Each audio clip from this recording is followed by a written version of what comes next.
அன்னைக்கு ஜான்வரி 2020 காலேஜில் பொங்கல் செலிப்ரேஷன். பொங்கல்லாம் வச்சுட்டு அவள் கூடயே அவள் பக்கத்துலேயே தான் இருந்தேன். அந்த சந்தோஷம் இருந்தாலும் அடுத்த நாள் ரொம்ப நாளாக நான் எதிர்பார்த்துட்டு இருந்த அந்த நாள், கலக்க போகுது யாரு சீசன் 9ஓட கோயம்புத்தூர் ஆடிஷன். அந்த பயமும் இருந்துகிட்டே இருந்தது. ஏன்னா நான் இப்போ இருக்கிறது ஃபைனல் செமஸ்டர். இன்னும் 5 மாதத்தில் காலேஜ் முடிஞ்சிடும். வேலைக்கு போகணுன்ற கட்டாயம். 5 மாதத்துக்கு அப்புறம் என் பேஷனுக்கான வேலையை பார்க்க போகிறேன்னா இல்லை குடும்பத்துக்காக பிடிக்காத ஏதோ ஒரு வேலைக்கு போக போகிறேனான்ற யோசனைகள் அதிகமாயிட்டே இருந்தது. அப்போது என்கிட்ட பிரார்த்தனை ஒன்று சொன்னான். எதுக்கு இப்போ நீ பயந்துட்டு இருக்க?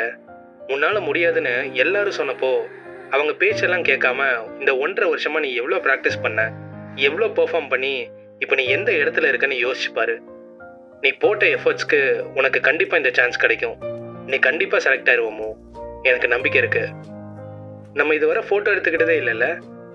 ஸோ உன்னோட ஃபர்ஸ்ட் ரசிகையா இன்னைக்கு நான் உன் கூட ஃபோட்டோ எடுத்தே ஆகணும். வா.